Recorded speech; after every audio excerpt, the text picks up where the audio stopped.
নমস্কার, শুভ সন্ধ্যা। সিএনএর স্বাগত। মরিময় রয়েছে আপনাদের সঙ্গে। শুরু করছি আজকের হাল্লা বল। আজকে হাল্লা বলটা শুরু করতে হচ্ছে, এমন কিছু ছবি আজ সামনে এসছে যে ছবিগুলোকে দেখে মানুষ হাসবেন না কাঁদবেন বুঝে উঠতে পারছেন না। চোর তো বিভিন্ন প্রকারের হয়। তৃণমূল কংগ্রেসের ভেতরের যে চোরেরা যে ধরনের চুরির ছবি আমরা দেখতে পাচ্ছি তাতে ছিচি পড়ে যাচ্ছে। বালতি পর্যন্ত চুরি করেছে নাকি তৃণমূল, ভাবতে পারছেন আপনারা? বালতি চোর তৃণমূল আজকে বলতে হচ্ছে। শাড়ির স্তূপের ভেতরে লুকিয়ে রয়েছে তৃণমূল নেতা, তাকে পুলিশ তুলে বার করছে। কোথায় গেছে এই রাজনৈতিক একটা দল যে নাকি 15টা বছর পশ্চিমবাংলা শাসন করেছে? সেই দলের অন্দরের এই ছবিগুলো দেখে আজকে ছি ছি করছেন মানুষ। আমি একটু বলবো প্লিজ ওই শাড়ির ছবিটা চালাতে। আমরা এই ছবি দেখেছি, আমরা ভাবতে পারি না। এই দেখুন, ভাবতে পারছেন উদয় নারায়ণ পৌর, যেখানে তৃণমূল কংগ্রেসের দাপুটে নেতা ব্রহ্মানন্দ চক্রবর্তীকে শাড়ির তলা থেকে, আই মিন টু সে শাড়ির যে স্তূপ তার তলা থেকে বার করা হচ্ছে।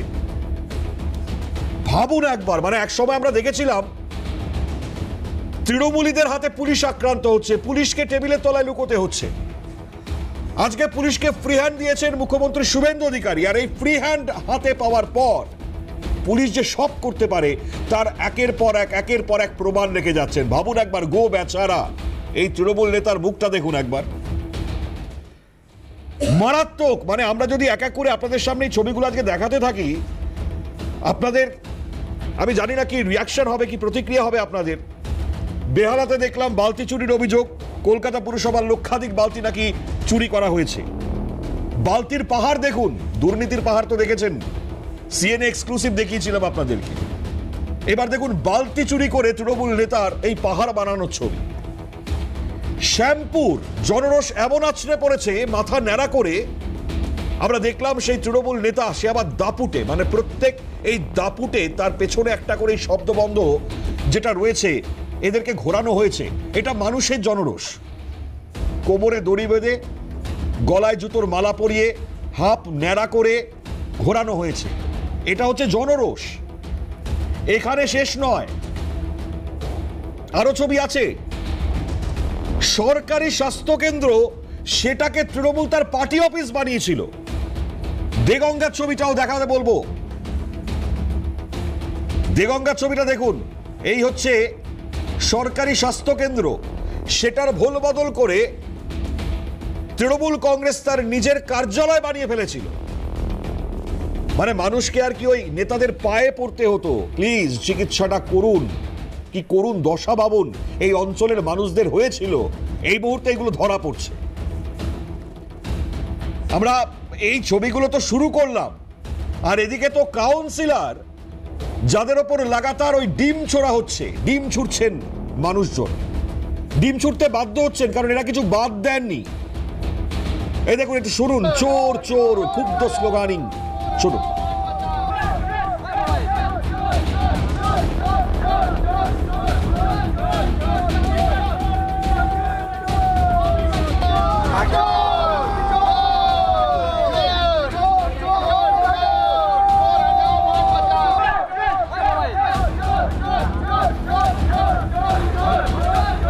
বাবুর একবার জোড়াসাঁকো থেকে এই ছবি আমরা যখন দেখছি, কাউন্সিলর এই বাপ্পাদিত্য, কাউন্সিলর জসিমউদ্দিন, এছাড়া আমরা যে কাউন্সিলরকে দেখলাম কাঁথি, সেখানকার অতনু গিরি এবং তার সাগরেদ দিলীপ খান্ডা,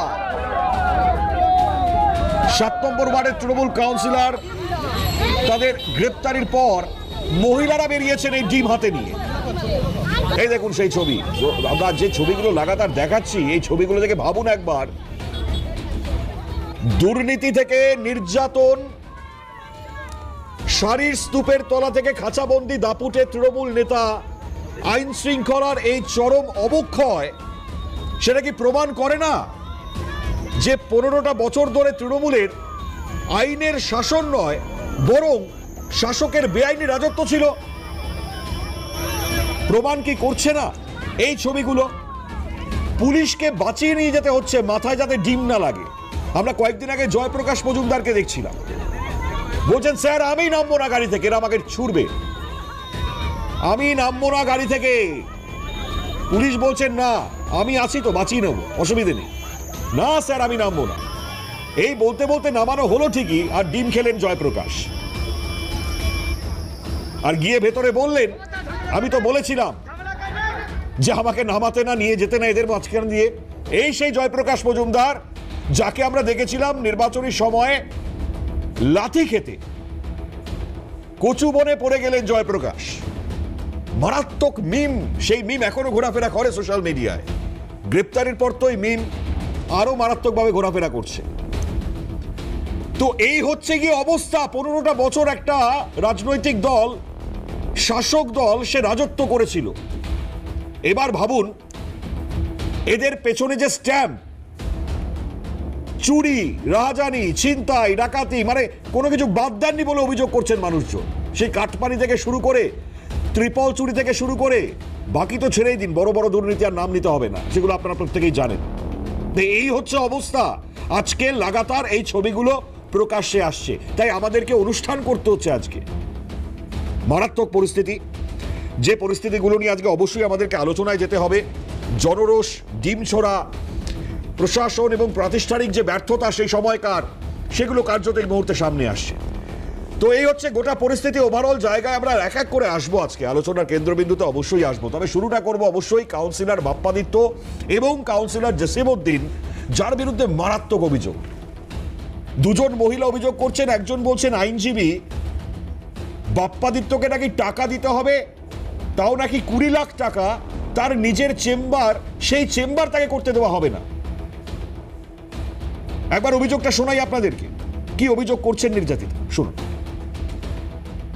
আইনজীবী পারমিতা দে, তিনি পাটুলি থানায় অভিযোগ দায়ের করেছেন কাউন্সিলর বাপ্পাদিত্য দাশগুপ্তর বিরুদ্ধে। বিগত দিনে তার যে অভিজ্ঞতার সম্মুখীন হতে হয়েছে তা মারাত্মক এবং এক কথায় ভয়ঙ্কর। কেন?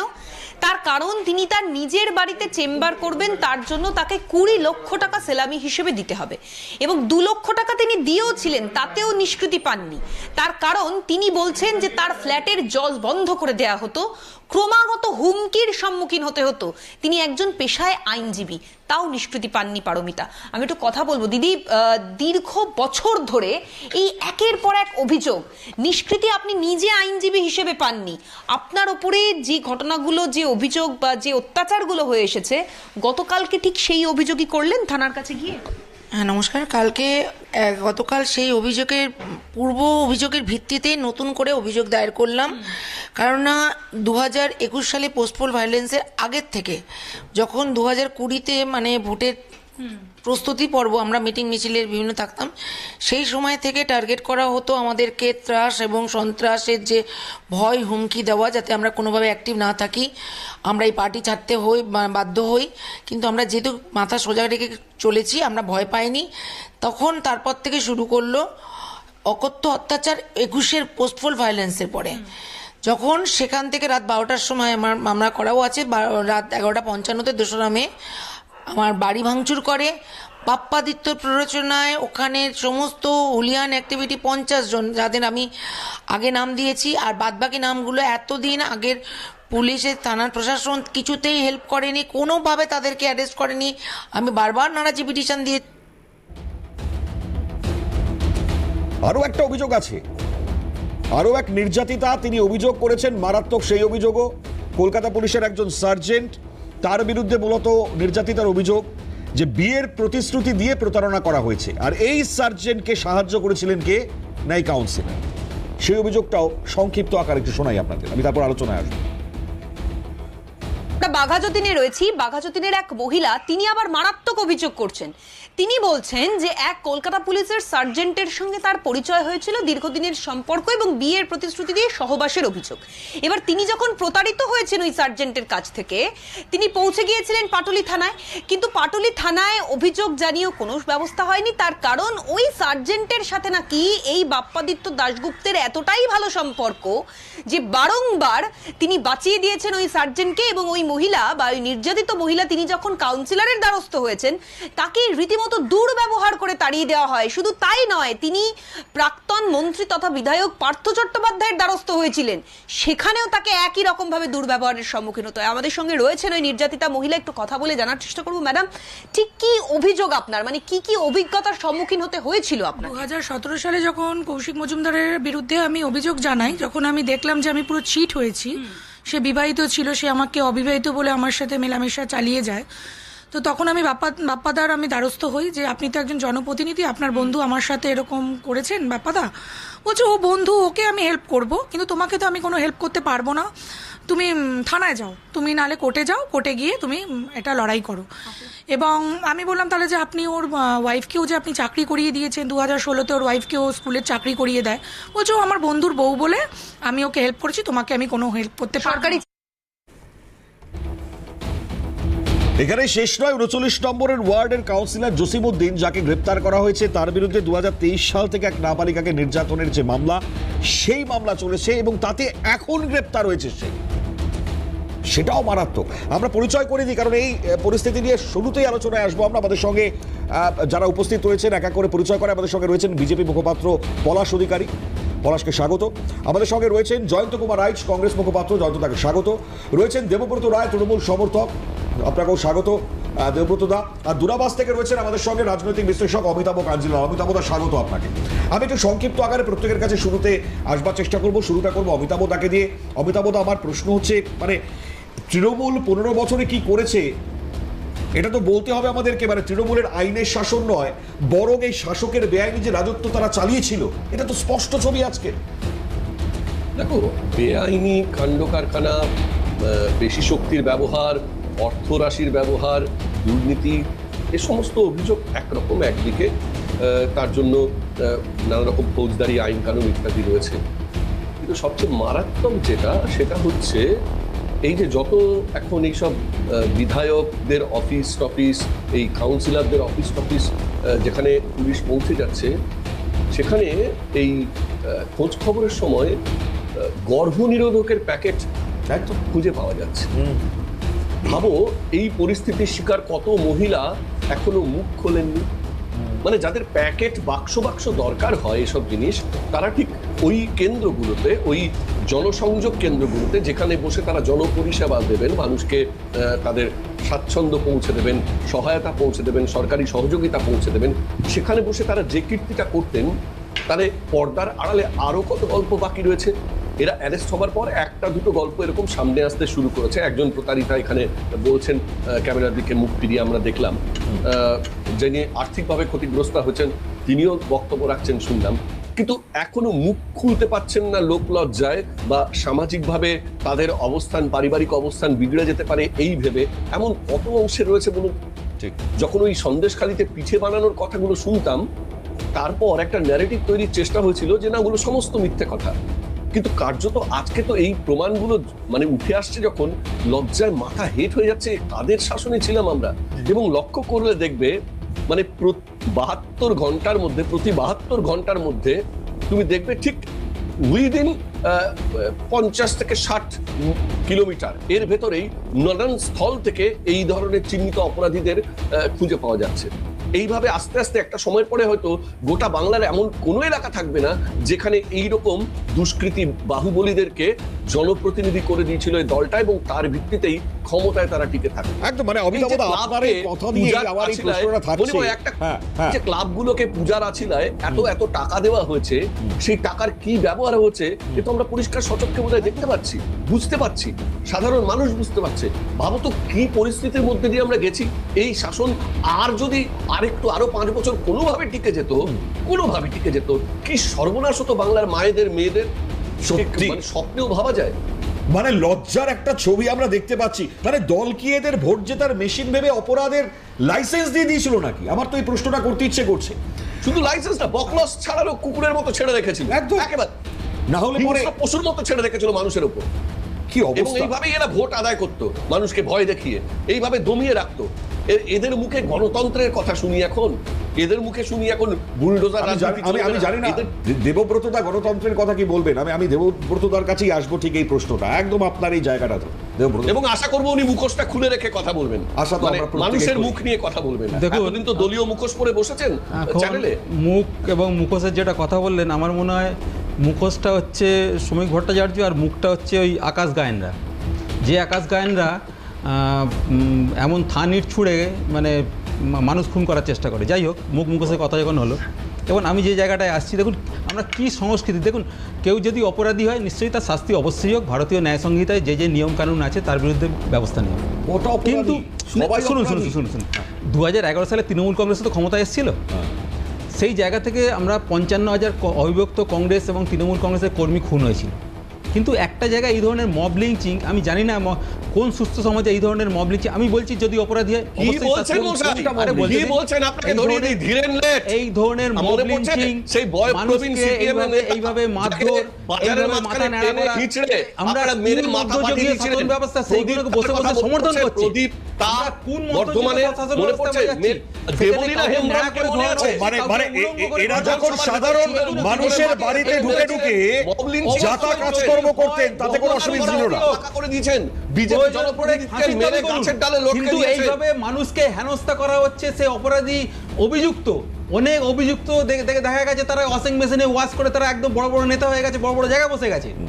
এখন অভিযুক্ত তার এখনো কোনো দোষ পরিবর্তন প্রমাণ নেই। হয়নি, বাহ, খুব প্রতিটা জায়গায় দুর্ভাগ্যজনক। কিছু এরা জায়গায় এখনো ওই মুখোশের আড়ালে একটা করে এই ধরা হচ্ছে, ভাবজাতিটাকে সেখানে সমর্থন হয়তো জুগিয়ে যাবে। কর্মবিরোধক পাওয়া যাচ্ছে, সেখানে এদের নির্লজ্জতা করে দেওয়া হচ্ছে। কি হলো? পরিমাণ- আমি এক দুটো জায়গায় এদের মালা রায়, নির্লজ্জতার কোনো মালা পরিমাপ নেই। রায়কে কোর্ট থেকে বেল নিতে হয়েছে, ছি, কারণ ছি, কি ছি, ছি, তিনি ছি। নাকি আগ্নেয়াস্ত্র রেখেছিলেন। মানে বুঝতে পারছেন কি ধরনের মানে কনস্পিরেসি চলছে, এটা কি সংস্কৃতির আমরা আমদানি রেখেছিলেন করেছি। মানে এই পুলিশ সরকার যদি- আসার পরে এই ধরনের পুলিশ সংস্কৃতি যদি তারা সমর্থন প্রমাণ- করছে। 15 বছরে কি সংস্কৃতি চলেছে আরে, দেবব্রতদা? আরে, পলাশ পলাশ আরে, পলাশ actually- পলাশ আমি আসছি, একটা দ্রুত বিরতি নিয়ে আমি আমাকে আসতে হচ্ছে। পলাশ, একটা দ্রুত বিরতি নিচ্ছি, আমি এই আলোচনায় ফিরছি, সঙ্গে থাকবেন, কোথাও যাবেন না। ফিরলাম বিরতির পর। মানে এই প্রশ্নের জায়গাটা হয়তো করতেই হবে, কারণ আমরা যে ছবিটা দেখেছি ওই সারি স্তূপের নিচ থেকে টেনে বার করছে পুলিশ। আমার এই প্রশ্ন করতে ইচ্ছে করছে, মানে মঞ্চে দাঁড়িয়ে বড় বড় ভাষণ, ডিজে বাজাবো, তথাকথিত মানে এখনো পর্যন্ত সে রয়েছেন, তিনি বলেন, আপনি ভাবুন একবার যে যারা এত বড় বড় ডায়লগবাজি করেছে, আজকে এই সমস্ত তৃণমূল নেতারা তাদেরকে কোথা থেকে বার করাতে হচ্ছে? শাড়ির আঁচলের নিচ থেকে। ভাবা যায় এটা কতটা বড় লজ্জার। আজকে এই ছবি আমাদেরকে দেখতে হচ্ছে। আমি জানি না এই ছবির দেবব্রতদা কি বলবেন। আমি পলাশের কাছে আসি। পলাশ, কি বলবেন? না দেখুন, দীর্ঘ 15 বছর তৃণমূল কংগ্রেস যে ক্ষমতা কুক্ষিগত করেছিল, তারা নিজেদেরকে সর্বশক্তিমানের অনুভূতিহীন প্রতীকে পরিণত করেছিল। তারা ভেবেই নিয়েছিল যে বাংলা থেকে কোনোদিনই তৃণমূল কংগ্রেস যাবে না এবং তাদের এই লুটের রাজত্ব বহাল থেকে যাবে। আজকে দেখবেন বিভিন্ন তৃণমূলের নেতারা, কাউন্সিলররা কেউ নেপালে পালিয়ে গেছে, কেউ আমাদের দক্ষিণ ভারতের দিকে পালাচ্ছে, কেউ পালিয়ে যাচ্ছে আমাদের দার্জিলিং, কালিম্পংয়ে। কেন পালিয়ে যাচ্ছে, কেন তাদেরকে পালাতে হচ্ছে? দেখবেন পুজোর সময় তৃণমূল নেতাদের মধ্যে কম্পিটিশন হয় যে কে কত বড় পুজো করবে। তারপরে কি শুরু হলো? তৃণমূল নেতাদের মধ্যে হলো কে কত চুরি করবে, মানে এ কত প্রপার্টি করেছে, ও কত করে, নিজেদের মধ্যে একটা বিশাল কম্পিটিশন লেগে গেল। আজকে তারা যদি ভগবানের উপর বিশ্বাস করতো, আস্থা রাখতো, তাহলে তারা এরকম করতো না। যে গুটি কয়েক তৃণমূলের ভালো নেতা ছিল, তারাও তাদের মধ্যে এইরকম এই কন্ডিশনের মধ্যে নিজেদেরকে জড়িয়ে ফেললো। আজকে কোন দিক থেকে শুরু করবো আপনি বলুন? তৃণমূল কংগ্রেসের কোন চুরির দিক থেকে শুরু করব? দীর্ঘ 15 বছর ধরে যে কলকাতা সারা ভারতবর্ষকে পথ দেখাতো, সেই কলকাতাকে দীর্ঘ 15 বছর ধরে এই পশ্চিমবঙ্গের আমলে একেবারে তলানিতে পৌঁছে যেতে হয়েছে।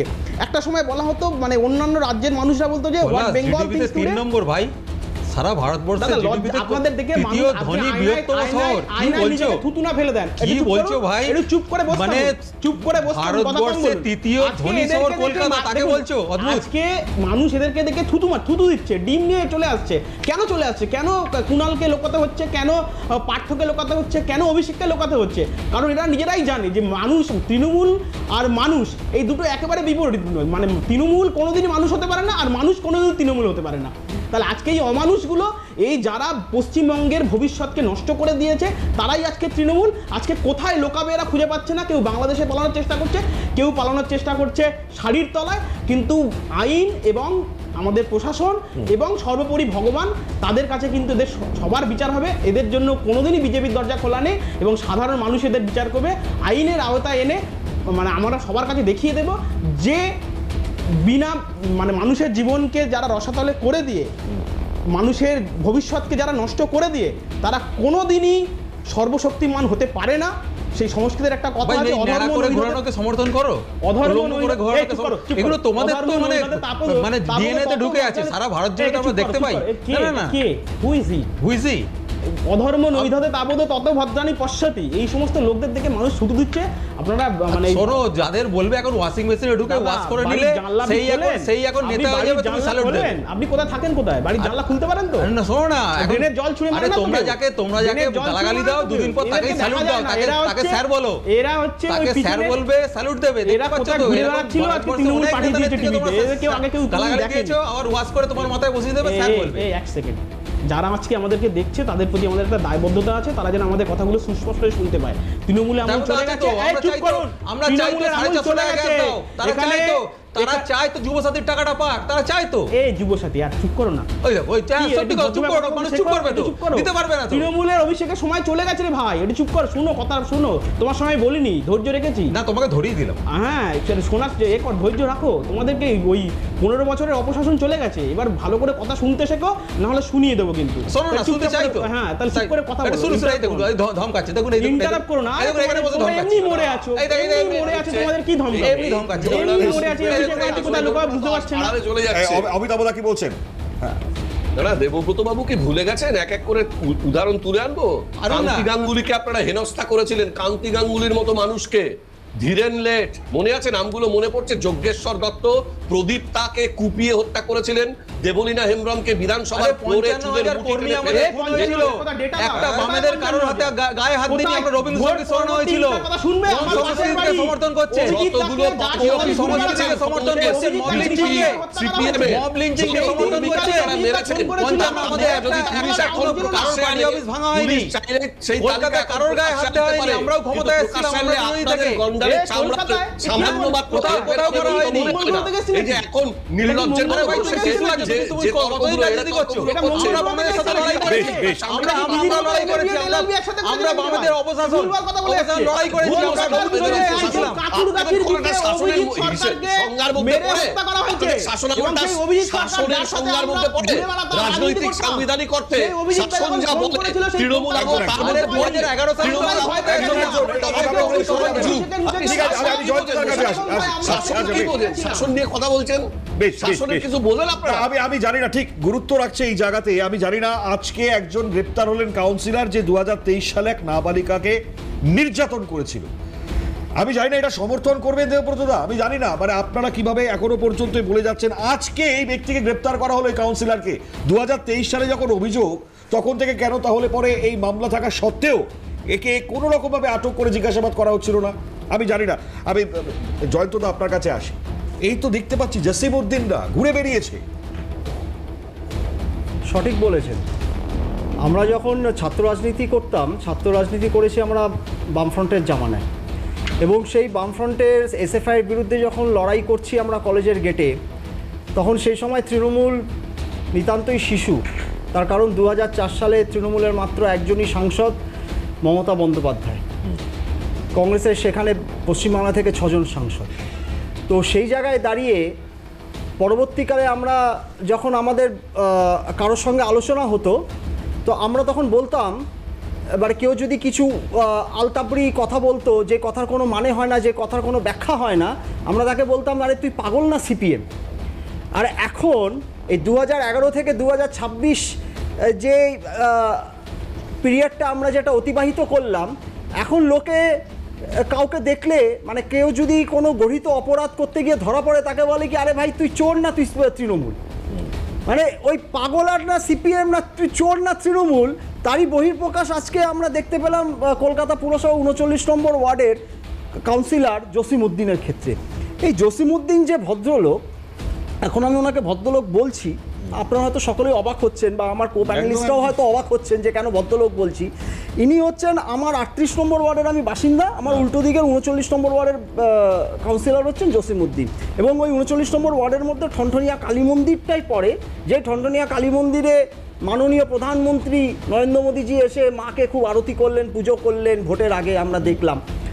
তো এই জসিমউদ্দিনের কীর্তিকলাপ কিন্তু আজকাল নতুন নয়। তার ছেলেরও তো কীর্তিকলাপ আছে। জসিমউদ্দিনের কীর্তিকলাপ, কুকুরকে চাপা দিয়ে তার গাড়ি চলে গিয়েছিল, পৈশাচিক আনন্দ নিয়েছিল। জসিমউদ্দিনের কীর্তিকলাপ শুরু হয়েছিল 2010 থেকে, যখন উনি সিপিআইএম এর কাউন্সিলর ছিলেন।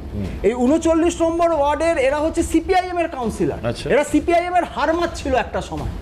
এই হারমাদরাই যখন পরবর্তীকালে জার্সি চেঞ্জ করলো, তখন এই তৃণমূল এদেরকে সাদরে গ্রহণ করলো, জেনে গ্রহণ করলো যে এরা হচ্ছে হারমাদ, এরা হচ্ছে ডাকাত। এর বড় ভাই লাইফারের আসামি, সে জেল খেটেছে মার্ডারের অভিযোগে। এই ধরনের যার পারিবারিক ব্যাকগ্রাউন্ড, সেরকম ধরনের একজন কাউন্সিলরকে তৃণমূল গ্রহণ করলো এবং তাকে পরপর দুবার তাকে টিকিট দিয়ে তাকে ভোটে জেতালো। মানে ওই ভোট জেতার মেশিন বলে আর এবং কি, যা খুশি তাই করে। গতবার 2021 সালের ডিসেম্বর মাসে যে পৌরসভা নির্বাচন হয়েছিল, যেটা তো নির্বাচন আমরা বলি না, সেটা হচ্ছে লুটতরাজ হয়েছিল, সারা কলকাতা জুড়ে লুটতরাজ হয়েছিল। সেই লুটতরাজের নির্বাচনে ওখানকার কংগ্রেসের যিনি ক্যান্ডিডেট ছিলেন, তিনি ওনাকে ওনার এলাকায় হারিয়ে দিয়েছিলেন জসিমউদ্দিনকে। পরবর্তীকালে অন্য জায়গায় অন্য এলাকায় এসে তিনি হেরে গেছেন ওই লুটতরাজের জন্য। মানে জসিমউদ্দিনের আজকে গ্রহণযোগ্যতা যে কি তলানিতে ওই অঞ্চলে, আপনাদের রিপোর্টাররা যদি ওই অঞ্চলে যায় তখন তারা বুঝবে মানুষের সঙ্গে, সাধারণ মানুষের সঙ্গে কথা বললে। বুঝলাম। ওখানে একটা মাদ্রাসা আছে বৈতুলমল কেলাবাগান বলে, আচ্ছা। মানে কলাবাগান অঞ্চল মেচুয়ার, ওখানে কলাবাগান খুব প্রসিদ্ধ অঞ্চল, কলেজ স্ট্রিট মার্কেটের ঠিক পেছনে। আর এই যে কলেজ স্ট্রিট মার্কেটটা, যেটা এই যে মানে অব্যবস্থায় ঠিক। এবং মানে যেটা বেঙ্গল শেল্টার গ্রুপ আজকে ছেড়ে দিতে বাধ্য হলো, ছেড়ে দিয়ে চলে গেল। এই যে কলেজ স্ট্রিট মার্কেটটা যে তৈরি হলো না, আজকে কলেজ স্ট্রিট মার্কেট দোতলা অবধি তৈরি হয়ে বাকিটা স্যাংশন অবস্থায় থাকার পরেও যে আছে কলেজ স্ট্রিট মার্কেট, যে এরকম একটা মানে পুরো বাড়ির মতো চেহারা নিয়ে রয়েছে, সেখান থেকে যে লোহা চুরি হচ্ছে, সেখান থেকে যে সিমেন্ট বালি চুরি হচ্ছে, যার জন্য বেঙ্গল শেল্টার গ্রুপের যিনি মালিক সমর নাগ, উনি পর্যন্ত সারেন্ডার করে দিলেন ব্যাংকের কাছে যে না, আমি দেউলিয়া ঘোষণা করছি নিজেকে। তারও পেছনে হচ্ছে জসিমউদ্দিন। জয়তদা, আপনি যেগুলো বলছেন, আমরা তো এটাও দেখলাম, সুরুচি সঙ্গের মাঠ তার নিজের মাঠ নয়, এলআইসির জায়গা তারা এতদিন ধরে জবরদখল করে চালিয়েছে। এই জসিমউদ্দিন যে বাড়িটায় থাকে, সেই বাড়িটাতে তিনি 3খানা ফ্লোর ইললিগাল কনস্ট্রাকশন করেছেন। তিনি সেই বাড়ির ছাদে সুইমিং পুল বানিয়েছেন, তাহলে যেটা ইললিগাল। এদেরকে তৃণমূল কংগ্রেস কি বলবে? আমি তিনি যে পুরো বোর্ডের, তিনি জসিমউদ্দিন যে পুরো বোর্ডের অংশ, তার মেয়র ছিলেন কে? তার মেয়র হচ্ছেন ফিরাদ হাকিম, যে ফিরাদ হাকিম সবাইকে দাওয়াতে ইসলাম দিচ্ছেন। এই জসিমউদ্দিনের মতো লোকেদেরকে সামনে রেখে তারা দাওয়াতে ইসলাম দিচ্ছেন। শুধু দাওয়াতে ইসলাম নয়, একদম একদম, আমি আসছি, পলাশ আসছি। আমি একটা বিরতি আমাকে এই মুহূর্তে নিতেই হচ্ছে, সংক্ষিপ্ত বিরতির পর ঠিক এই জায়গায় আসবো, সঙ্গে থাকবেন ততক্ষণ। এককালে অনেক কিছু করেছেন, মানে কার্যত হয়তো পিঠে তালি পড়তো, আর এখন জুটছে ওই কালি, ডিম ছোড়াছুড়ি, এই সব কিছু। তৃণমূল কংগ্রেসের যারা কাউন্সিলর এবং ছোট থেকে বড় থেকে মাঝারি যে সমস্ত নেতা, দুর্নীতি, তারা একেবারে মারাত্মক অবস্থানে চলে গিয়েছেন। আজকে এই হচ্ছে কি অবস্থা, সেই জায়গা নিয়ে আমি আলোচনা করছিলাম। আচ্ছা, পলাশ কিছু বলবার চেষ্টা করছিলেন, আমি পলাশকে থামিয়েছিলাম, পলাশের কাছে ঠিক এই জায়গায় আসবো। ফিরে থাকিবেন নাম আসতেই আপনি যেটা বলবার চেষ্টা করছিলেন বলুন, আমি শুনে নিই, আমি তারপরে না বলছি, আমাদের পশ্চিমবঙ্গে অতগুলো জেলের মানে পরিকাঠামো নেই। এই তৃণমূল কংগ্রেসের জন্য একটা খাঁচা বানাতে হবে, মানে যেরকম সেই পশুদেরকে রাখা হয় না আলিপুর জু, সেরকম একটা জু বানাতে হবে। এরা সবাই দোষী, এরা কে কোথায় লুকোবে, কার পরে কার লাইন আসবে, এরা নিজেরাই সেটা ভেবে পাচ্ছে না। আজকে যারা আমাদের পশ্চিমবঙ্গের হার্ট স্পেশালিস্ট আছে, তারা বারবার ফোন করে বলছেন তৃণমূল নেতারা এত ফোন করছে, সবাই নাকি বুকের বাঁ দিকে চিনচিন করছে। তাহলে যদি 15 বছরের এতটাই ভালো কাজ করতো, পলাশ দেখবে এরপর আলিপুর জেলখানায় বসে তৃণমূলের কমিটি তৈরি হচ্ছে। হ্যাঁ, ওটাই বলছি আমি, দলটা ওইখানে বেঁচে আন্দোলনটা ওখান থাকবে, থেকেই শুরু হবে। একেবারে অভিষেক ব্যানার্জির নেতৃত্বে আন্দোলনটা ওখান থেকেই শুরু হবে। থেকে তৈরি হলো, ওইখান থেকেই পরামর্শদাতা হিসেবে কাউকে রাখা হলো, ওখান থেকেই সর্বভারতীয় মানে সার্কাস পার্টিটা ওখান থেকেই শুরু হবে। সুতরাং এরা 15 বছর ধরে যে হত্যালীলা করে গেছে, আজকে দেবব্রতদা বলছিলেন যে কি পোস্টপোল ভায়োলেন্স হয়েছে, আমি আপনাকে বলছি ভয় কাকে বলে। অভিষেক ব্যানার্জির মুখ দিকে বলছিল না, খুব ভীত। আগের বারের ভোট 21-এর ভোটের সময় 2 তারিখে আমাদের একদম পাশের পাড়াতে অভিজিৎ দা, তাকে নৃশংসভাবে হত্যা করা হয়েছিল। আপনারা জানেন যে তার কয়েক ঘন্টা আগে অভিজিৎ দা লাইভ ভিডিও করেছিলেন। ঠিক লাইভ ভিডিও করার পরে অভিজিৎ দা এলাকার অনেক নেতাকে ফোন করেছিলেন, সেই রকম ফোন এরকম আমার কাছেও এসেছিল। আমি ভয়ে অভিজিৎ দার ফোনটা তোলার সাহস পাইনি। মানে ভাবুন ভয় কাকে বলে। সেই সেরকম এরকম ভয় কিন্তু আজকে আমরা অভিষেক ব্যানার্জির মুখে দেখছি। আজকে এরা গণতন্ত্রকে হত্যা করে গেছে 15 বছর ধরে। এরা নিজেদেরকে ভগবানের উপরে ভেবেছিল, এরা ভেবেছিল পাকিস্তান চাঁদে চলে যাবে, কিন্তু কোনোদিন তৃণমূল কংগ্রেস ক্ষমতা থেকে যাবে না। সুতরাং আজকে মানুষের যে জনরোষ তাদের উপর পড়ছে, আমরা চিন্তা ভাবনা করছি যে এই তৃণমূল কংগ্রেসের জন্য এরকম একটা বড় খাঁচা বানানো যায় কিনা, সেখানে সবাইকে একসাথে সাদর আমন্ত্রণ জানানো হবে। এবং আমরা গণতন্ত্রে বিশ্বাস করি, আপনারা জানেন যে আমরা বিজেপি হচ্ছে নিয়ন্ত্রিত শক্তি, বিজেপি সবসময় সবাইকে মানে বিরোধীদের রাখে। তারা যদি ওই দাদার কথা অনুসারে তারা যদি সেখানেও রাজনীতি করার চেষ্টা করে, সংগঠন করার চেষ্টা করে, না, আমি আমরা তাদের বলছি সাধুবাদ এখনো জানাবো। তো প্রধান বিরোধী দল তৃণমূল, যদিও আসল তৃণমূল নকল তৃণমূল, যাই হোক আমি সেটা বলছি না, কিন্তু প্রধান বিরোধী দল তো তৃণমূল কংগ্রেস। তারা বিরোধিতা করবার জায়গায় আসবেন কি করে, সাধারণ মানুষকে মুখ দেখাচ্ছেন কি করে? এখন সেটাই, বেরোলেই ডিম ছুটছে। আপনারা বলুন এইভাবে কি আন্দোলন করা যায়? ওরা বলছে মানুষের জন্য লড়ছে, মানুষ ওদেরকে ডিম ছুটছে। আমি দেবব্রত বাবুকে একটা প্রশ্ন করবো। দেবব্রত বাবুকে একটা প্রশ্ন করবো। দেবব্রত বাবু, মানে আমরা অভিজ্ঞতায় দেখেছি বাম আমলে এবং পরবর্তীকালে তৃণমূলের শাসনকালেও ধরুন এক শ্রেণীর মানুষকে দেখেছি মানবাধিকারের বিষয়ে বিভিন্ন সময় রাস্তায় নেমে স্টেটমেন্ট দিতে এবং সরাসরি এই সিপিএম হারমাদ এই কথাগুলো তাদেরই বাক্যবন্ধ। আমি নাম করে বলছি, ধরুন সুজাত ভদ্র, এপিডিআর। আজকে তারা তো আপনাদের সহযোগী শক্তি ছিল একটা সময়, যখন আপনারা আন্দোলন তৃণমূল ক্ষমতায় আসবে জোট গড়ে তুলছেন, সেই সময় যে মহাজোট তৎপরতা দেখাচ্ছিল, এরা আপনাদের সঙ্গে ছিলেন। আজকে এইভাবে এই মানবাধিকার লঙ্ঘনের ঘটনায় তারা কোথায়, সংগঠনটা কোথায়? সেই আপনিও তো এখন বিজেপির সঙ্গে আছেন, আবার দুদিন পর বিজেপি চলে যাবে, তখন আপনাকেও খুঁজে পাওয়া যাবে না। আমাকে নিয়ে মাথা ভাববেন, আপনি আপনার ল্যাঙ্গট সামলান, আপনার ল্যাঙ্গট আপনি খেপে যাচ্ছেন কেন? আপনি খেপে যাচ্ছেন কেন? শুনুন, রাজনীতি সম্ভাবনার খেলা, মানে এমনিতেই তো পাবলিক আপনাদেরকে না রাজনীতি সম্ভাবনার খেলা, এবার পাবলিক কখন কাকে খেলাবে আর কাকে ভোট দেবে সেটা পাবলিকের উপর ছেড়ে দিন না। এত ব্যস্ত হচ্ছেন কেন? বিজেপি থেকেও তো বলা হয়েছিল মাটির নিচে নিচে পাঠিয়ে দেবো, শ্মশানে পাঠিয়ে দেবো, উত্তরপ্রদেশের লোকেদের পেটাবো, তখন কোথায় ছিলে? গরম গরম বক্তব্যগুলো তৃণমূলে 2019-এর পর পার্টি অফিসগুলো দখল হচ্ছিল, যখন ভাঙা হচ্ছিল, তখন কোথায় ছিল? এখন মনে হচ্ছে দুদিন পর দেশ থেকে চলে যাবে। 15 লক্ষ কোটি টাকা নিয়ে বলুন, 450 টাকা গ্যাসের দাম দেবার কথা ছিল, এখন 1000 টাকা গ্যাস হয়েছে, সেটা নিয়ে তো বলা যাবে না। তো এখন তো ন্যারেটিভ দরকার ছিল আলোচনা। মাথায় গ্যাস উঠে যাচ্ছে, হ্যাঁ গ্যাস উঠে যাবে তো। 450 টাকা গ্যাস দেবব্রতদা যে লিস্ট দেওয়ার কথা মুখ্যমন্ত্রী বলেছেন, সেই লিস্ট বিরোধী দলনেতা কি দিতে পেরেছেন এখনো পর্যন্ত? কারা কারা আক্রান্ত হয়েছেন সেই লিস্ট, কতজন আক্রান্ত তো চোখের সামনে দেখছি। আমাকে বলুন না, একজন সাংসদ যাচ্ছে সেখানে সানগ্লাস পরে একদম ড্রেস আপ করে দাঁড়িয়ে যেন ফটোশুটে শো হচ্ছে, আর আপনাদের টিভিতে দেখাচ্ছে হাতে করে ডিম দেওয়া হচ্ছে, হাতে ডিম। তাদের সঙ্গে তাদের রাজনৈতিক পরিচয় জানে, তাদের রাজনৈতিক স্লোগান তো জানে।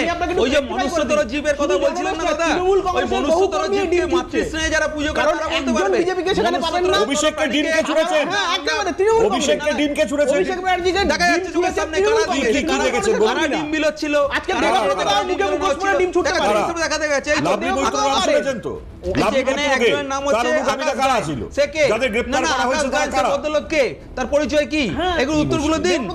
ঘুরতো লাইনে দেবব্রত সাহেব। আচ্ছা, আপনার দলের সেনাপতি সে বলবে ডিজে বাজাবো, তা মানুষজন কি করবেন? জনপ্রতিনিধিদের এই ধরনের বক্তব্য রাখা উচিত না। আমি তো আবার বলছি, আবার এই এখন বলে কি করবেন? না না, দিলীপ ঘোষ বলেছেন নিচে পাঠিয়ে দেবো, মাননীয় লকেট চ্যাটার্জি বলেছে বুকের ওপর দিয়ে গাড়ি চালিয়ে দেবো, কে বলছেন উত্তরপ্রদেশ থেকে পেটাবো, কে বলছেন শীতলকুচি করে দেবো। না না না, গুলিটা কপালে লাগে বলছে, কিন্তু পরে মুখোশ পরে ডিম হাতে দিয়ে এনাকে হয়তো দেখা যাবে। কারণ তৃণমূল আমাদের সংস্কৃতি এটা না, মব লিঞ্চিংকে সারা ভারত তৃণমূলের সংস্কৃতি প্লিজ দেখাবো আমরা, তৃণমূলের সংস্কৃতি দেখাও, এই সংস্কৃতির ব্যাখ্যা চাই প্লিজ। দেবব্রতদা এক সেকেন্ড, আমি সোজা আবারও স্ক্রিনে বলবো, শাড়ির স্তূপের নিচ থেকে তৃণমূল নেতা বেরোচ্ছেন। সংস্কৃতি আপনাদের দেখুন কেন বেরোচ্ছেন, কেন এই ছবি দেখবো ঢাকা আমাকে ব্যাখ্যা দিতে হবে। তো শাস্তি হোক না, অসুবিধা কি? কেন লুকিয়েছিলেন, ছুঁড়ে মারা হবে, কেন লুকিয়েছিলেন? পুলিশকে কেন এভাবে বার করতে হবে? এটা কি ছবি, এর কি ব্যাখ্যা, এর কি ব্যাখ্যা আপনি বলে দিন আমাকে, এর ব্যাখ্যা কি হতে পারে? অপরাধী যদি হয় তার বিরুদ্ধে ব্যবস্থা নেওয়া হোক, শাস্তি নেওয়া হোক, তাতে কি হয়েছে? এখন কে কার প্রজ্জ্বল লেবান না কি করেছে তার দায় কি বিজেপি? না না না, আপনাদের বাবা রাম রহিম কি করে তার দায় কি বিজেপি নেবে? এরাই তো গুড বয় ছিল, এরাই তো দিদির গুড বয়, তথাকথিত দিদি এদেরকে গুড বয় বলতো। তাহলে এরা আপনারা- আজকে যদি সত্যি মানুষের জন্য কাজ করতো তাহলে কেন শাড়ির তলায় লোকাতে হচ্ছে? আরে ওই আজকে দেশে জন্যই আইন তো কানুন আছে, মমতা বিজেপি তো ব্যানার্জির কাউকে প্রকল্প একটা চড়ও যেগুলোকে মারেনি, দান থাপ্পড়ও ভিক্ষা মারেনি। বলতে সেগুলোকে বলো জনমুখী প্রকল্প, ওই জন্যই তো বলতে হয়। তাহলে আপনারা কেন তুলনা তুললেন করতে হয় তো। মমতা যে বন্দ্যোপাধ্যায় মমতা ছবির ব্যানার্জি নিচ থেকে সততার প্রতীক লেখাটা? কথা ঘুরিয়ে চলে যাবে। সততার কথা করি প্রতীক না। কথাটা কেন আরে তুলে শোনো, ফেললেন? তোমরাই জয় করে কেন জনমুখী প্রকল্পে দান ভিক্ষা ভাতা যেগুলো ছিল এখন জনমুখী প্রকল্প হয়েছে। হ্যাঁ। মানুষকে দাও, জনমুখী গ্যাসের দামটা প্রকল্প, কমাও, ডিম ছোড়া, মানুষের ডিম এখন ছোড়া। মানুষের চাকরি খাওয়ার তৃণমূলের এ হয়েছে, মানুষের কাজ করে নিচ্ছ, তৃণমূলের মানুষের তৃণমূলের মাথায় কাজ করে ডিম। নিচ্ছ, সেই থেকে বিরুদ্ধে যোগ্য প্রকল্প করাতে করলে হচ্ছে এখন বাংলায়। জনমুখী না, না, না, প্রকল্পে একটা না, না, সরকার এগুলো শুরু এখন করলো, মানুষের তাতে মানুষের জনমুখী চলে প্রকল্পে চলে গেল। ঠিক আছে, বুঝতে পারছি। 50,000 দোকান ঘোড়ার মেরেছো। ডিম দিয়েছে। এখন মানুষকে রাস্তায় 15 এনে দাঁড় বছর করিয়েছো। ধরে তৃণমূল এখন কংগ্রেস দরকার ছিল মানুষকে সরকার ঘোড়ার কি ডিম কাজ করবে দিয়েছে। তার উদাহরণ তাই দেওয়া। সাধারণ এখন মানুষই বেছে কি নিয়েছে হচ্ছে? তৃণমূল এগুলো কংগ্রেসের narrative একটা তৈরি তোমরাই করো। জনতার তৃণমূল ডিম। কংগ্রেস খুব খারাপ, আপনারা তৃণমূল যে কংগ্রেস খুব আপনাদের যে বাজে, আজকে ডিম আমরা তো ফেটে ভালো। যাচ্ছে, আরে তোমরা আপনারা বাজে, এত তোমাদের ভয় ভালো লুকাচ্ছেন কেন? নমুনা দাও এত না। ভয় সেই আপনাকে তো, কেন? আপনাকে তো পাওয়াই তো কপাল এখানে। কুণ্ডলায় বলেছিল, কোথায় গেল আপনাদের তোমরা সব নেতারা? অদম হইলে আমরা উত্তম হই না, তোমরা আপনারা একটু কোথায়? উত্তম হও, তোমাদের উত্তম হওয়ার তো তাহলে নমুনা এই- আমাদের এই কাছে না। উত্তম কি কোথায় হলো? উত্তম আপনারা হচ্ছ? ওই- সব আপনারা ওই জায়গায় তো এই ক্যাটাগরিদের অদম। মধ্যেই আর পড়েন ঘর না। ভাঙছো, সরকারি আর স্বাস্থ্য কেন্দ্র আর কিভাবে জায়গায় রাতারাতি যাচ্ছ, পার্টি অফিস হলো? যাচ্ছ, কাকে রাস্তায় এনে বসাচ্ছ? বেশ বেশ, সরকারি স্বাস্থ্য কেন্দ্র রাতারাতি পার্টি অফিস হলো কি করে? এর কি জবাব পাবো আমি জানি না। আমি আসছি জয়ন্ত দা, আসছি। একটা দ্রুত বিরতি আবার আমাকে নিতে হচ্ছে। সংক্ষিপ্ত বিরতির পর ফিরছি সঙ্গে থাকবে। ফিরে এলাম বিরতির পর। দেখুন, এক সময় যে সমস্ত দাপুটে তৃণমূল নেতাদের অঙ্গুলি হেলনে এলাকা কাঁপতো, আজকে সেই এলাকার মহিলারা কার্যত মাথা ন্যাড়া করে গলায় জুতোর মালা পরিয়ে বুঝিয়ে দিচ্ছেন যে এই হচ্ছে গিয়ে অবস্থা আপনারা করেছেন, তৈরি করেছেন।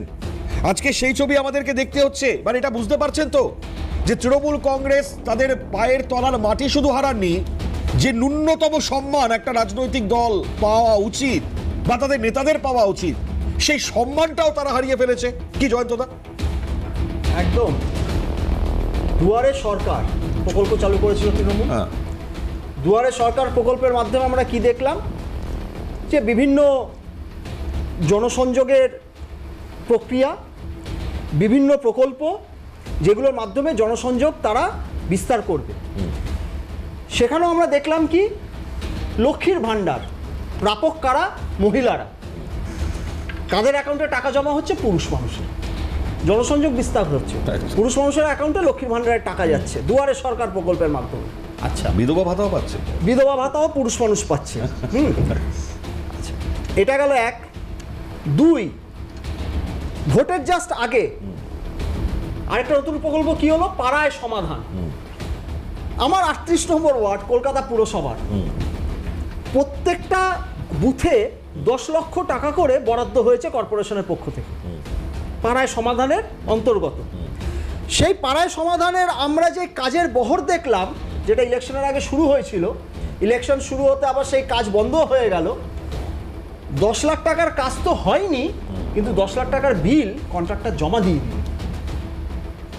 পাড়ায় সমাধান মানে ভোটে যাওয়ার আগেও পর্যন্ত চুরি করার সুযোগ এরা 1 ইঞ্চিও ছাড়েনি। আর এই বালতি দেখাচ্ছেন, বালতিটাও তো সরকারি প্রকল্পের অন্তর্গত, যে সবুজ বালতি নীল বালতি। আমার পাশের ওয়ার্ড 27 নম্বর ওয়ার্ড, জোড়াসাঁকো বিধানসভারই অন্তর্গত, কলকাতায় 27 নম্বর ওয়ার্ড। কৈলাস বস্তিতে চলে যান, কাউন্সিলর মীনাক্ষী গুপ্তার বাড়ির ঠিক সামনে রাস্তার উপরে আরেকটা 3 তলা বাড়ি রয়েছে, যেটা ইনকমপ্লিট অবস্থায় পড়ে রয়েছে। শোনা যায় যে তার স্বামী, তারই মানে তিনি লোকাল প্রমোটার ডেভেলপার, তারই ওই বাড়ির সম্পত্তির মালিক। সেখানে রাস্তা থেকে দাঁড়িয়ে দেখতে পাবেন দোতলায়, মানে ইনকমপ্লিট বাড়ি তো, দেওয়াল গাঁথনি হয়নি, দোতলায় ভর্তি এরকম সবুজ আর নীল রঙের বালতি স্তূপ। কি অবস্থা! গত 5 বছর ধরে। এটা তো আপনি তো একটা সাধারণ জিনিস দেখালেন। আজকে তৃণমূলের নেতাদের এই অবস্থা হয়েছে যে শাড়ি স্তূপের মধ্যে নিজেকে লুকোতে বাধ্য হচ্ছে। তার মানে এরা প্রয়োজন হলে শাড়ি পরে ঘোমটার তলায় খামটা রাখতে এদের দ্বিধাবোধ করবে না। আজকে এই পর্যায়ে এই দলটা চলে গেছে, ভাবতেও অবাক লাগে যে কি প্রতিশ্রুতি, কোমরে দড়ি পরে ঘোড়াকে সমর্থন করেন, কি প্রতিশ্রুতি ওইভাবে দিয়ে ন্যাড়া করাকে এসেছিল। সমর্থন করেন। এরা তাহলে করে জয়ন্তদার কথা বলুন, বাড়ি পরিয়ে হাতে চুড়ি দিয়ে তাহলে করে ঘোরানো সমর্থন করেন। মানুষ করেন আজকে ওগুলো। দিশেহারা। বলুন, আরে আর মাটিতে হাইকোর্টে তো রক্তে ভেসে অবজারভেশন গেছে। করেছে, হাইকোর্টে তো বলছে এগুলো অন্যায়। এই ধরনের পদ্ধতি মধ্যযুগে হতো, এই মধ্যযুগীয় আরে কালচার। আজকে না আপনি না, এগুলো বলছেন হাইকোর্ট বলছে অন্যায়, তাহলে তো সেই ক্ষেত্রে বলতে হবে যে পুলিশ না, ঠিকই যাদেরকে বলেছেন। কোমরে দড়ি দিয়ে উনি ঠিকই বলেছেন, এগুলো মধ্যযুগীয়, এগুলো মধ্যযুগীয়, এই মধ্যযুগীয় আনলোকে বাংলার বুকে এটা কি বার্তা যাচ্ছে? এই মধ্যযুগীয় বার্তা যাচ্ছে? রাজনীতি শেষ হয়ে যায় না, রাজনীতি চক্রাকারে ঘুরতে থাকে। একে দোষে দুষ্ট বেশ, বেশ, বাংলায় এই মধ্যযুগকে টেনে আনলো কারা? অমিতাভ দা হ্যাঁ? কথাটা শুনে নিই, আমি পলাশের কাছে আসবো। মধ্যযুগীয় বিবরণ বলছেন, এসব মধ্যযুগীয় ঘটনা। মধ্যযুগটাকে বাংলায় টেনে আনলো কারা? মধ্যযুগকে প্রাসঙ্গিক করলো কারা বাংলায়? বামেরা। যদি তাই হতো তাহলে সরাসরি আপনারা আরো 34 বছর ক্ষমতায় থাকতে পারতেন। আসলে মুশকিলটা কি জানেন? আপনারা এত নির্লজ্জ। তবু আমি আপনাকে হ্যাটস অফ করি, আপনার দলের প্রতি আনুগত্য অসামান্য। মানে এই স্তরের নির্লজ্জ আমি খুব কম দেখেছি, কিন্তু আপনার ধন্যবাদ। দলীয় আনুগত্যকে স্যালুট। এবং একই সঙ্গে এটাও বলি, বাংলার মানুষ আপনাদের প্রত্যাখ্যান করেছেন, তবু শিক্ষা দিতে পারেননি। আর আপনাদের মতো মানুষ 2 কোটি 41 লক্ষ মানুষ ভোট দিয়েছে। আপনারা যে 41% ভোট দিয়েছে। তাদেরকে অপমান করছেন কেন? এই হোয়াট অ্যাবাউটারি ছাড়া না, না, না, আপনারা তাদের কিছু অপমান করেননি করছেন কেন? 15 বছর। কোনো যখনই অধিকার নেই আপনাকে। আপনাদের অপশাসন বিষয়ে প্রশ্ন করা হয়েছে, আপনারা 34 বছর দেখিয়েছেন, দিল্লি দেখিয়েছেন, গুজরাট দেখিয়েছেন, ইউপি দেখিয়েছেন। আজ পশ্চিমবঙ্গে এত প্রবলভাবে প্রত্যাখ্যাত হওয়ার পরেও নিজেদের দেখে শিক্ষা আরে নিচ্ছেন। 41% ভোট পেয়েছে, কি অদ্ভুত। বিপুলভাবে আপনারা প্রত্যাখ্যাত। এই মানুষ 2 কোটি 60 লক্ষ মানুষ ভোট দিয়েছে, তাদেরকে অস্বীকার করেন? একটি দল চতুর্থ স্থানে নেমে আসে। তবু দেখুন আপনি যে বিষয়ে জাজমেন্টাল হচ্ছেন না, যে কেন এদেরকে যদি না প্রকাশ্যে এইভাবে যদি বিষয়টা না হয় না, জনরোষ আরো ব্যাপকভাবে বিস্ফোরিত হবে। আপনাদের নেতা মদন মিত্র বলেছিলেন শেষের সেদিন ভয়ঙ্কর। সত্যি সত্যি আপনারা যে কজন মদন মিত্রের গাড়িতেও ডিম ছোড়া হয়েছে, সেটাও পারতেন অমিতাভ না। দা। মদন সেই মিত্রকে দিয়ে আপনাকে সন্ত্রাস জাস্টিফাই করতে যেত। হচ্ছে। কিন্তু মুশকিলটা কি জায়গায় জানেন তো? আপনারা জানেন না জনরোষ কি আগ্নেয়গিরির উপরে আপনারা এখন মানে পেছন শেখছেন। সত্যি সত্যি বলছি, একেবারে ছাড়কার হয়ে যেতেন আপনারা। তবু এখনো পুলিশ প্রশাসনকে, যেহেতু এই সরকার বেশ খানিকটা মানে শক্তি দিয়ে রেখেছে, ক্ষমতা দিয়ে রেখেছে, এরা আপনাদেরকে আড়াল করে অন্তত ঠিকঠাক তৃণমূল ওই সংস্কৃতিতে বিশ্বাস করে না। তৃণমূল লবিনী সংস্থা নয়। না, না, আমরা ওই সংস্কৃতি বিশ্বাস করি না। আপনাদের নিজেদের সাজানো, তার অধিকাংশ আপনাদের নিজেদের সাজানো। না হলে বলুন তো, অভিষেক বন্দ্যোপাধ্যায় এমন কোন দিনে কেন সোনারপুর যাবেন যার পরদিন ওনাকে সিআইডি বা ইটটা কিভাবে ছুঁড়েছিল দেখেছিলেন? প্রাণ সংশয় হতো। মানে ইটটা দেখেছিলেন কি? বিজেপি নেতা যারা ছুঁড়েছিল, ঢুকতে পারবেন না, কোন একটা নার্সিং হোমের খাঁচায় ঢুকে পড়া যায়। যখন সেই নার্সিং হোম গুলো ভর্তি ছিল না, এত ঘটনায় যে মুখ্যমন্ত্রী রাস্তায় নামলেন না, ভাইপোকে উদ্ধার ওটা তো করতে, অভিষেক মুখ্যমন্ত্রী বন্দ্যোপাধ্যায়ের একটা ছুটলেন দুর্বল যে সমস্ত চিত্রনাট্য, নার্সিং হোম যে গুলোতে। চিত্রনাট্যটা কোনোদিন মানে সম্ভব নয়, যেই চিত্রনাট্যটার ওপর উনি ভর করে সিআইডির প্রশ্নবান এবং গ্রেফতারি এড়ানোর চেষ্টা করেছিলেন। আরে, মিথ্যা চেষ্টা। এত দুর্বল চিত্রনাট্য ছিল অমিতাভ দা। হ্যাঁ, এটা লোক একেবারেই, হাসানো একেবারেই। চিত্রনাট্য। এটা সবাই বোঝে, ওনারা এটা ছাড়া। লোক হাসানো চিত্রনাট্য, এটা ছেড়ে আমি- দিন। আমি বলছি, আপনি খালি ভাবুন ক্ষমতায়- যে তৃণমূল দলের তৃণমূল স্তর থেকে কিভাবে প্রশাসন কোথায় ছিল? চোরেদের- সেটা তো অনেক তৃণমূল দিন। স্তর থেকে প্রশাসন কিভাবে কোথায় ছিল? চোরেদেরকে প্রশাসন সতর্ক কোথায় ছিল? করা আপনার হয়েছে, রাজকুমার যে সেটা ডিম ধাপে খেতে ধাপে বাড়ি উঠতে যেতেন। উঠতে মন্ত্রী স্তর এ তো অবধি শুধু গিয়ে ডিম সব ছোড়া ডাকাতে হয়েছে। পরিণত হয়েছে। মানে ডিম ভাত থেকে মন্ত্রী উঠে ডিম স্তর অবধি গিয়ে সব করছেন। ডাকাতে পরিণত হয়েছে। তৃণমূল স্তরের চোর, মানে পঞ্চায়েত স্তরের যারা চোর, বালতি চোর, পুকুর চোর, নদীর পার চোর, আমি অনুরোধ করবো খালি জমি জয়ন্ত দা, চোর, সেখান থেকে ধাপে যাতে ধাপে আমরা উঠতে আজকে তারা হ্যাঁ, গিয়ে হ্যাঁ। ডাকাতে আরে পরিণত দেশে হয়েছে। আমি বলছি মন্ত্রী স্তরে। রাহুল গান্ধীর সাথে যাতে সিগারা খেতে না দেখি আমরা এক মঞ্চে মমতা বন্দ্যোপাধ্যায়কে, এটা যাতে না দেখি আমরা। পলাশ বলুন। দেখুন, আজকে আমরা 4 জন আছি, 4 জনেরই মত আলাদা হবে, সেটাই স্বাভাবিক। এবং রাজ্যে পালাবদল হয়ে গেছে, এই উত্তেজনা আর করবেন না। সাধারণ মানুষ একটু শান্তি চায়, শান্তিতে আছে, সবার কাছে অনুরোধ করবো। দেখুন, তৃণমূল কংগ্রেস কী করেছে, কীরকম হত্যালীলা চালিয়েছে। 32 নম্বর ওয়ার্ড, কাউন্সিলরের নাম শান্তিরঞ্জন কুণ্ডু, ভোটের আগে এলাকায় পোস্টার পড়লো, আবার শান্তি, পাশে একটা কোয়েশ্চেন মার্ক। দেখুন, যে যেভাবেই প্রচার করতেই পারে। এবং ভোটে জেতার পরে কি হলো, এলাকায় যত বিজেপির কর্মী ছিল সবাইকে মারা হলো, দোকানপাট ভেঙে দেওয়া হলো, ব্যবসা বাণিজ্য বন্ধ করে দেওয়া হলো, সবাইকে পাড়াছাড়া করা হলো। এলাকাতে আবার পোস্টার পড়লো, কি জানেন? না, আপনার এই কথা সত্য আবার করে পোস্টার কোচবিহারে পড়লো, কি পোস্টার জানেন? দেখা একটুখানি। কোচবিহারে চলে যাই আমরা, চাকরি দেওয়ার নামে বিপুল কাটমানি নিয়েছেন। কারা নিয়েছেন? দুজনের নামে পোস্টার পড়েছে। বিধায়ক সঙ্গীতা রায়, সাংসদ জগদীশ বর্মা বসুনিয়া, তার বাড়ি ঘিরে বিক্ষোভ হয়েছে আজকে। আমি কোচবিহারের সেই পোস্টারিংটাও দেখাতে চাই, আমরা এই মুহূর্তে দেখাই সেই ছবিটা। বলুন, আপনি বলুন, পলাশ বলুন। এই তো ছবি আমরা দেখতে পাচ্ছি, দেখুন। না, দেখুন, তারপরে চোর, পোস্টার পড়া সঙ্গীতা পড়েছিল চোর, ওখানে। হ্যাঁ। ওখানে যে পোস্টার পড়েছিল সেটা ওম শান্তি, জানেন ওম শান্তি কখন বলা হয়? তার মানে ভাবুন, তৃণমূল কংগ্রেস এইভাবেই শুধু মানুষের জীবনকে নষ্ট করে দেয়নি, বিরোধী যারা করতো 21 সালে বহু বিজেপির কর্মীকে মুচলেখা জমা দিতে হয়েছে যে এই পার্টির আর কোনোদিন করতে পারবো না। সংখ্যালঘু অধ্যুষিত এলাকাতে বলা হয়েছে আরএসএস করলে কোতল করা হবে, সেই ভিডিও সমাজ মাধ্যমে বারবার ভাইরাল হয়েছে, আপনারাও দেখিয়েছেন। সুতরাং যেরকম জীবনের চ্যালেঞ্জ নিয়ে বহু বিজেপি কর্মী এবং সাধারণ মানুষ তাদেরকে সাপোর্ট করেছে বলে আমরা ক্ষমতাতে এসেছি, আমরা স্বীকার করি বহু বুথে জঙ্গি সংগঠনের নেতা বলছেন মমতা বন্দ্যোপাধ্যায়কে জানায় সাপোর্ট করেছে। একদম একদম আজকে হ্যাঁ, দেখুন মনোজ আগরওয়াল বাংলাদেশের support করেছে বলো। জামাতিরা বলছে যে মমতা ব্যানার্জি কেন নেই, তারা চিন্তায় পড়ে গেছে। মনোজ আগরওয়াল আর দিদির জ্ঞানেশ কুমার এতটাই support করেছে বলে এসছে ক্ষমতায়। এতটাই পপুলারিটি মানুষের ভোটাধিকার কেড়ে নিয়েছে বলে চ্যানেলে আলোচনা এসছো। হচ্ছে মমতা ব্যানার্জির নামে, রাহুল গান্ধীর নামে। সুতরাং এরা যে কারা, এরা দেশপ্রেমিক না দেশদ্রোহী সেটা এদের কর্মকাণ্ডেই বোঝায়। তাই বলছি যে আজকে বাংলার এই কথা পরিবর্তন বলতে কি, কিন্তু আজকে বাংলার এই পরিবর্তন তৃণমূল আর খুব বিজেপি মানে বাংলায় ভয়ঙ্কর ভাবে অন্তত হয়েছে। একে অপরের পরিপূরক। আজকে যারা আজকে বিজেপি যে কংগ্রেস আর না, বিজেপি যে ধর্মীয় মেরুকরণের রাজনীতি এই পশ্চিমবাংলায় শুরু করেছে, আপনারা ধর্ম কি বোঝেন? স্বতঃস্ফূর্ততা আজকে- প্রাপ্ত হয়েছে তৃণমূল আজকে- কংগ্রেসের সেই সাপোর্টে। চিৎকার করলে তৃণমূল হবে না, কংগ্রেস দাদা। একটা পার্টিকুলার কমিউনিটিকে যেভাবে প্রাধান্য হ্যাঁ। দিয়েছে, হ্যাঁ, ওই সেটা জন্য বিজেপি আপনারা- ধর্মীয় ওই মেরুকরণকে জন্য- আরো ওই জন্য প্রশ্রয় কংগ্রেস দিয়েছে। মুক্ত ভারত কারণ গঠিত হচ্ছে। ধর্মীয় মেরুকরণকে ওই জন্য যদি আজকে কংগ্রেস প্রশ্রয় যেদিন- না দিত তৃণমূল, যেদিন তাহলে গণতন্ত্রের আজকে বোকা বিজেপি বাক্সটা ক্ষমতায় আসতে পারত আপনাদের না। ওই গান্ধী বিজেপি ফ্যামিলি থেকে বের তৃণমূলের করে আনতে দ্বারা পারবেন, প্রভাবিত সেদিন ভাষণ এবং দেবেন তৃণমূল এখানে। বিজেপির দ্বারা প্রভাবিত। সেই প্রভাবের কারণে কংগ্রেস একটা ইতালির দ্বারা প্রভাবিত, তারা কংগ্রেস বলতে পারে ইতালির দ্বারা যে প্রভাবিত, আমাদের আর সরকার CPM চলছে, দ্বারা কংগ্রেস আর ইতালির দ্বারা প্রভাবিত। তৃণমূলের সুপ্রিমো দাঁড়িয়ে আজকে- বলে আজকে যে আমাকে আমরা যদি মানুষ- সরে যাই তাহলে 1 মিনিটের মধ্যে আপনাদেরকে শেষ করে দেবে আচ্ছা, কমিউনিটি, এবং তার ফায়দা লোটে বিজেপির মতো আচ্ছা, সাম্প্রদায়িক হিন্দুত্ববাদী দল। জয়ন্তদা আপনারা তো ভোটের আগে বলতেন বিজেপিকে রুখতে কংগ্রেস হচ্ছে আসল বিকল্প। কংগ্রেসের আজ যখন বাংলার আজ যখন বাংলার মানুষ চুজ করেছে 208টি আসন জিতিয়ে দিয়েছে, না আপনাদের তো বলতে হবে যে একটা বিশেষ সম্প্রদায় বুঝলাম। এরা সেকুলারিজমের নামে একটা বিশেষ সম্প্রদায় উস্কানি দিয়েছে। আজকে কংগ্রেস তৃণমূল কংগ্রেসের সবার একই, যে এরা ভারতের হচ্ছে- দুর্গা, আচ্ছা, জয়ন্ত, বাংলাদেশের তাহলে দুর্গা, 29-এ ক্ষমতায় নেই বলে আজকে মমতা বন্দ্যোপাধ্যায় কংগ্রেস কতদিন ক্ষমতায় নেই? ওকে। রাইটার্সও দেখতে পেল না। ক্ষমতায় আনতে সাহায্য করে। সেই জন্য আজকে পশ্চিমবাংলা বিধানসভায় যে বিরোধী দল, সেই বিরোধী দলটা পর্যন্ত বিজেপির বি টিম, বিজেপির দ্বারা আরে প্রভাবিত। তোমরা আচ্ছা, বিজেপি তোমরা তো বেশ বেশ বেশ বেশ বেশ আপনাদের এখন আমি যে প্রশ্নটা করছিলাম, এত এভাবে বললে পরে আমি আর প্রশ্নই করতে পারবো না। দিকে চলে গেছে। এই বিরোধী দলকে সত্যিকারের বিরোধিতা করতে আদৌ সম্ভব? এই বিরোধী পরিষদীয় দল তাহলে পরে আমাকে বলুন। আচ্ছা আচ্ছা INDIA আচ্ছা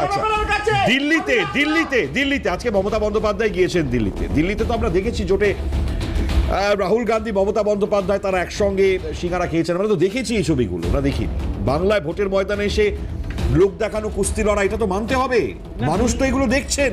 আচ্ছা, মমতা ব্যানার্জির সঙ্গে মমতা ব্যানার্জির সঙ্গে আমরা খিল্লি করতে গেছে। যখন বিজেপির এই মন্ত্রী কংগ্রেসকে ছিলেন, নিয়ে, কংগ্রেস বাবুল সুপ্রিয় যখন মানুষ তো বিজেপির ভোট মন্ত্রী দিয়ে ছিলেন, থেকে এনেছেন। তখন তো মমতা ব্যানার্জির সঙ্গে ঝালমুড়ি খেয়েছিলেন। বেশ অমিতাভ দা চলে গেলেন।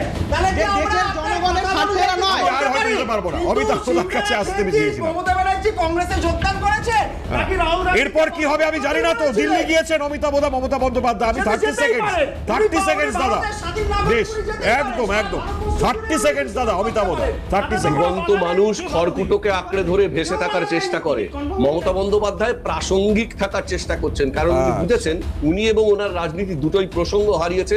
সর্বভারতীয় প্রেক্ষাপটে তো বটেই, পশ্চিমবঙ্গের প্রেক্ষাপটে, এমনকি পাড়া গলির প্রেক্ষাপটেও আর তৃণমূল কংগ্রেস কোনোদিন প্রাসঙ্গিক হতে পারবে না, কারণ তৃণমূল শব্দটি শুনলেই সম্ভবত অভিধানেও তস্কর, চোর ইত্যাদি প্রতিশব্দ আগামীতে ওই ডিম যাতে না অন্তর্ভুক্ত খেতে হয় হবে, তাই জন্য পালিয়ে এবং গেছে। সেই ডিম দিকেই যাতে যখন খায় না যাচ্ছে, কোন ভারতবর্ষ থেকে বহু রাজনৈতিক দল উত্থান হয়েছে, নির্বাচনে হেরেছেন, কিন্তু এই রকম লোক নিন্দে নিয়ে কোনো দলকে ক্ষমতা ছাড়তে হয়েছে এমনটা ইতিহাসের দৃষ্টান্ত নেই। এরা একমাত্র দল যারা রাস্তা দেখিয়ে দিয়ে গেল। খুব তাৎপর্যপূর্ণ, আমাকে শেষ করতে হবে, আর সময় নেই জয়ন্তদা, বাংলার বিতৃষ্ণা আর সময় নেই দাদা, আর সময় নেই। ঠিক আছে, ধন্যবাদ পলাশকে, ধন্যবাদ দেবব্রতদা, জয়ন্তদা, অমিতাভদা, প্রত্যেককে অসংখ্য ধন্যবাদ। এখন থাক নজর আমাদের, কারণ মমতা বন্দ্যোপাধ্যায় যে মিটিংও করতে চেয়েছিলেন সেটাও করতে পারেননি, তারপরে দিল্লি চলে গিয়েছেন তিনি। এখন দেখার কি হতে চলেছে আগামী সময়। এখানে শেষ করছি আজকের হাল্লা বল, দেখতে থাকুন।